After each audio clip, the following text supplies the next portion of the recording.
Coming up on Locked On Now NBA, the Ball brothers met in Chicago last night and the Jazz stayed hot against the Trailblazers. Locked On NBA hosts from all around the country are in to help recap it all for you on Locked On Now.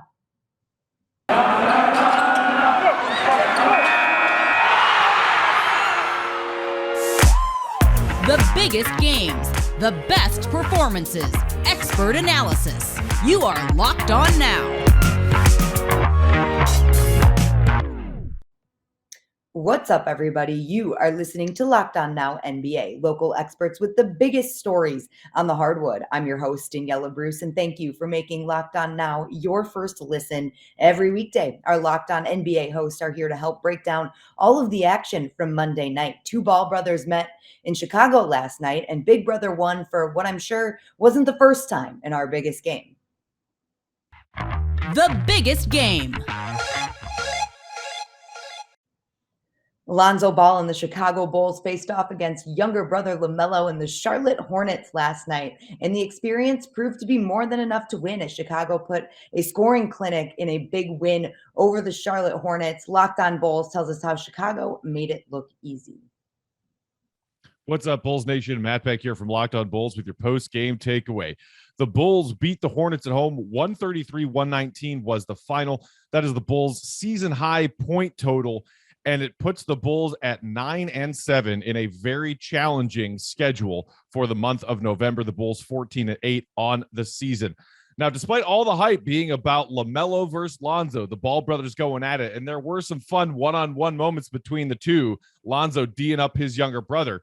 Tonight, the biggest story was the breakout performance from the Bulls' big man, Nikola Vucevic. He had been struggling to start this season, not only struggling to knock down his outside shots, but maybe had the yips, was struggling to even score around the basket. And then after that, had to miss a stretch of games in health and safety protocols because of a positive COVID-19 diagnosis.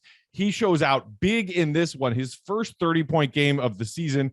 Vooch finishes with 30 points on 12 of 19, 6 of 6 from downtown, where he had really been struggling with his shot this season, chipping in 14 boards, 5 assists, and a couple of blocks. The Bulls offense as a whole was really flowing throughout the night. One short stretch in the early fourth quarter when they let the Hornets back into it because the Hornets showed them that zone defense that's been giving the Bulls some troubles this season.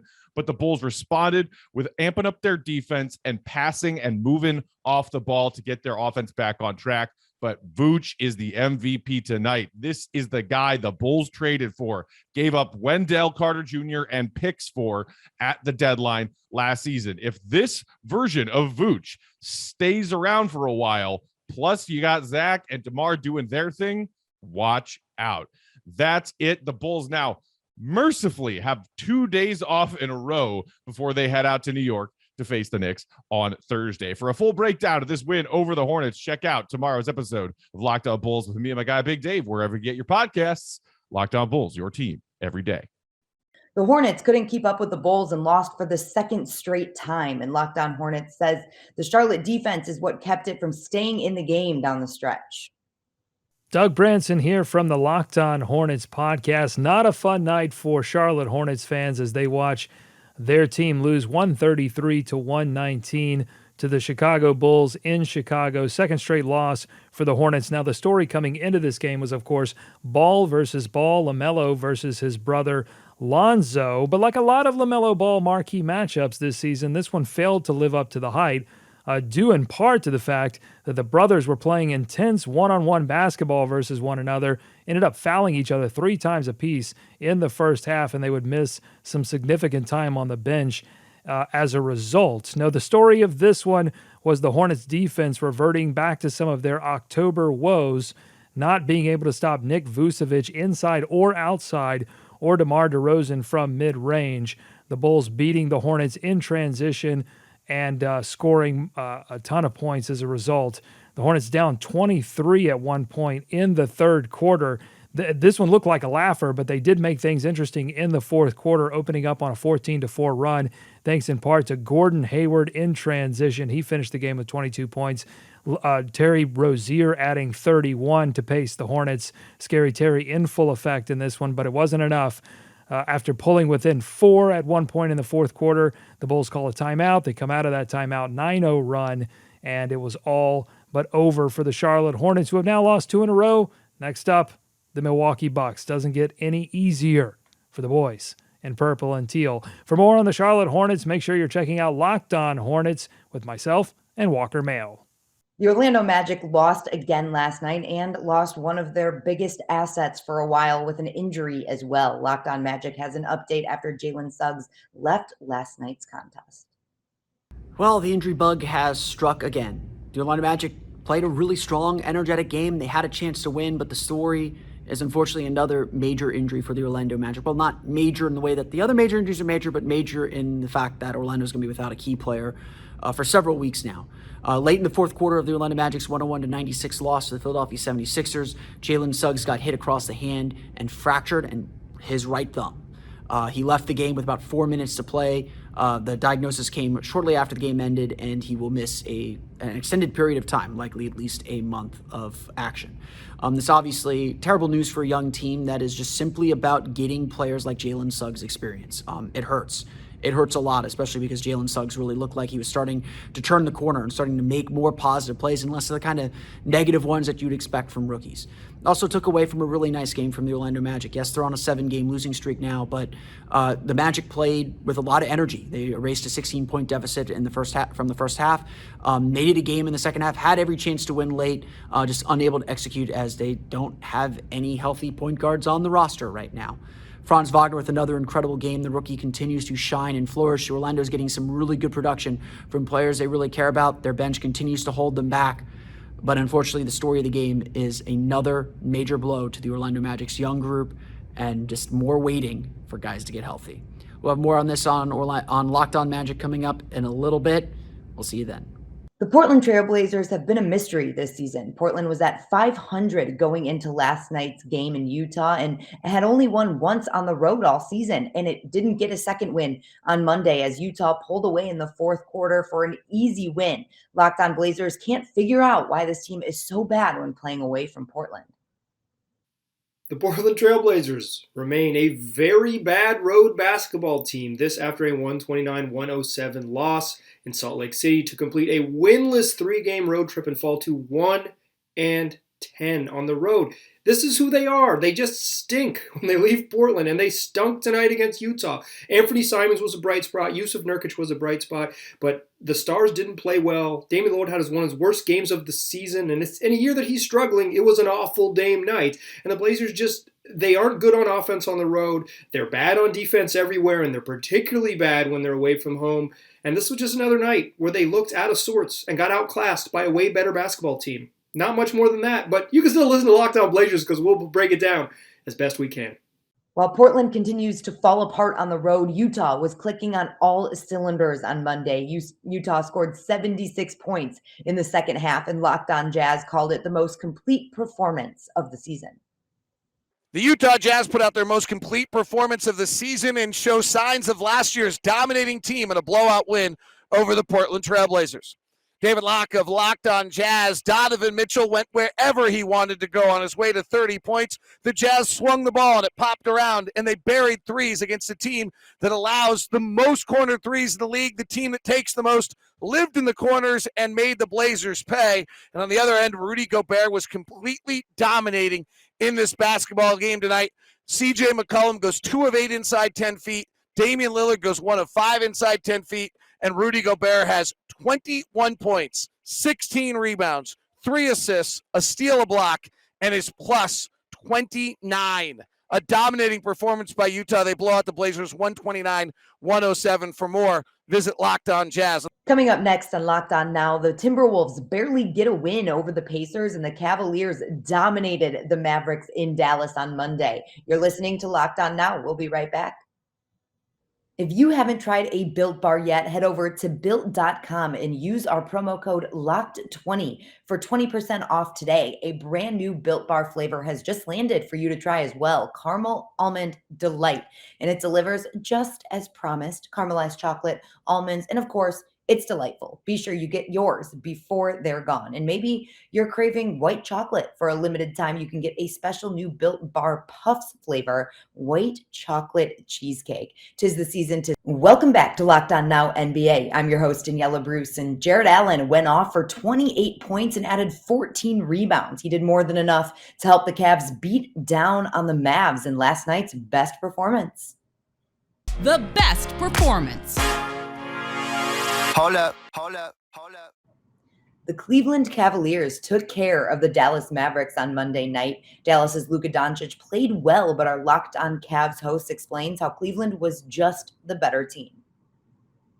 Hey, Chris Manning here from the Locked On Cavs podcast. After the Cavs just won 114-96 over the Dallas Mavericks in Dallas, the Cavs were 5-point underdogs in this one, but came out and absolutely dominated. They picked a lot on Kristaps Porzingis, with Jared Allen going 12 of 17 from the field, and they were flat out the better team. It was a pretty overall consistent team effort, with the starters really pulling most of the weight here, but they kind of dominated Dallas.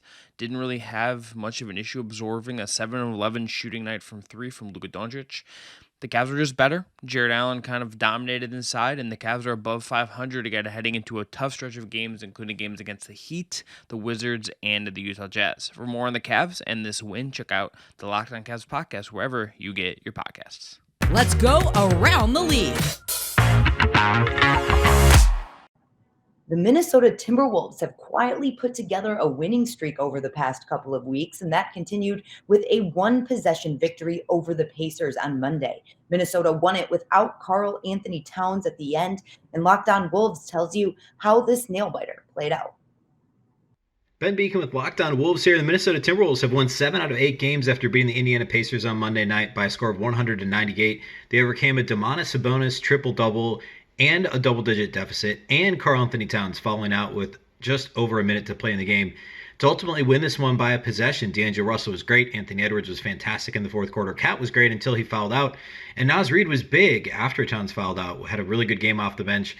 Minnesota's defense did enough despite not having Jared Vanderbilt, Jaden McDaniels, or Patrick Beverly in this one. 3 of the Timberwolves' best 4 defenders were missing the game, and yet they did a good enough job on basically everybody not named Domantas Sabonis. Even Malcolm Brogdon had 25 points in the game, but Josh Okogie did a really good job, had a clutch block late in the game, and was one of the better players on the floor in this one after not having played much at all over the past few games.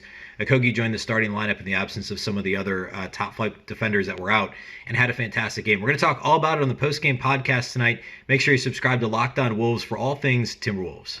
The close loss by Indiana is far too familiar for Pacers fans this season. Locked On Pacers explains just how rough it's been and how Indiana can get over that hump and start closing out wins. Stop me if you've heard this one before, but the Pacers lose another close game this season. It's their 7th loss of the season within 5 points of the other team. They fall to Minnesota 100-98 in Minnesota. They fall to a somber and sad 9-14. They've had a very tough schedule, but they certainly should be better than that given the number of close games they had. They just cannot close out these close ones. They've only had one game within 5 that they won in Sacramento. This one was another one where they just could not find the buckets and stops at the end to get a win, and Minnesota closed them out. Karl Anthony Towns, 32 points. He was excellent, and yet Domantas Sabonis was the best player for either team, plus 17 in 36 minutes. He had 16 points, 25 rebounds, and 10 assists. He was unbelievable. Malcolm Brogdon had 25 points, and yet none of that was enough. The Pacers just could not get enough stops. Their offense went very stagnant in the third quarter, and they gave away a game they should have won. They were up 12 in the third. They should have won this one. They continue to lose these close ones. It's absolutely killing them. We'll break it all down and more on the Locked On Pacers podcast. The New Orleans Pelicans had won just 5 games going into Monday's game against the Los Angeles Clippers, but one of those wins came against LA just last week. New Orleans picked up another win against the Clippers last night, and Locked On Pelicans explains how New Orleans has had the Clippers' number through the first 2 meetings. Was that Jonas Valanciunas out there or Steph Curry?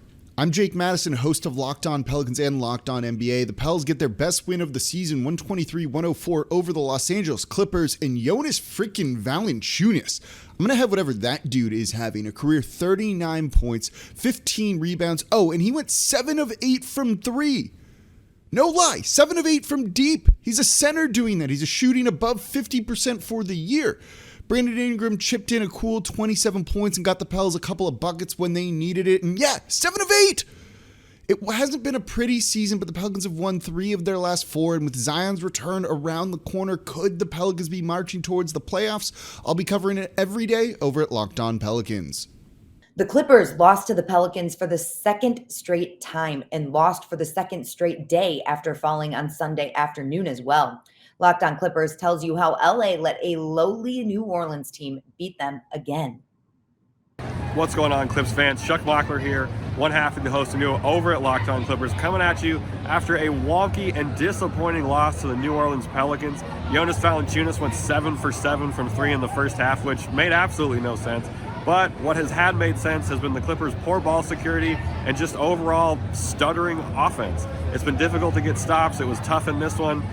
If PG isn't scoring 35, things are usually pretty tough. This one was tough, despite him almost scoring 35. So not a whole lot went well in this one. It's on to the Kings, who are no doubt going to try and spoil the Clippers' night at Staples.